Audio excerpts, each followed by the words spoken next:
Fun and Nonsense by Willard Bonte. Fun and Nonsense are a pair of merry little twins, and when they come to visit us, they bring their friends, the Grins. They're coming now to visit you. This page we'll call the door. To open wide, just turn the leaf.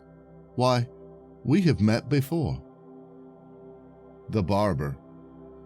Said Chocolate Drop the Barber, "Why, bless my ugly soul, I'll ask that stick of peppermint to be my barber pole." The Refusal.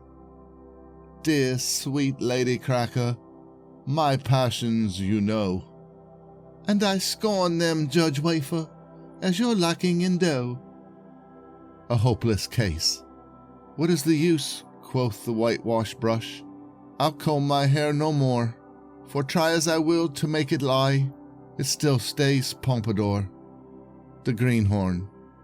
A lettuce walking out one day lost its head, so lost its way. A pumpkin happened on the scene and said it came from being green. Old Mr. Match. Old Mr. Match gave his head a good scratch, and his face lighted up with a smile.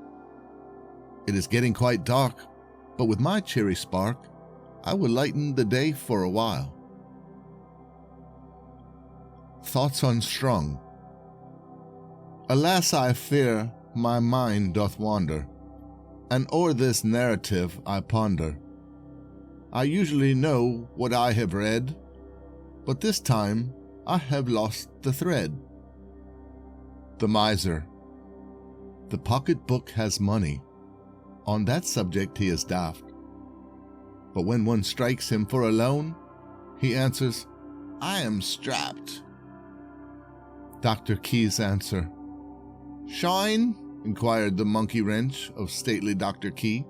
"No," replied the haughty soul, "no monkey shines for me." The Chase. Mr. Brush on his steed, dashing with speed, was asked if he had time to spare. Said he with a smile, "I'll be back in a while, but at present I'm hunting the hare." A Rising Doctor. Dr. Yeastcake, it's hard for me to speak, as I haven't risen for more than a week. Take this, Mr. Roll, and never you fear. You'll rise before morning, so be of good cheer. The Sailor Bold. Pilot Von Pretzel's a crusty old salt, who wears a rich shade of tan, which he did not acquire at sea, by the way, but in a warm baking pan. Overheard in the cornfield. Said young Mr. Pumpkin to old Mr. Squash, "Do you think Mr. Corn overhears what we say when we talk of his self-conscious stalk and his moving Miss Melon to tears?"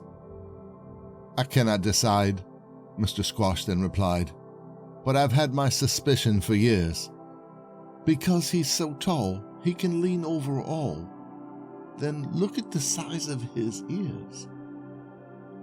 Twins. There go the Scissor Twins, cutting as ever. Some think them sharp, but few think them clever. A Sharp Lover. I dread you much, my little miss. You're such a dainty thing. I fear, although quite sharp myself, you've got me on the string. The Greedy Little Pitchers. Now, my pretty little dears, little pitchers have big ears, but never let me hear it said that your mouths are big instead. Obliging Mr. Hammer. Old Mr. Hammer was so very, very good that he gave Mr. Shingle Nail a drive through the wood. The Malicious Brush. When poor little Handglass was loudly berated for casting reflections, the brush was elated. The Wise Pen. There was a pen in our town, and he was wondrous size, for he knew just when to cross his T's and when to dot his I's. But one small thing he did not know, a simple thing at that. He did not know 'twas nice to wipe his feet off on the mat. End of Fun and Nonsense by Willard Bonte. This recording is in the public domain.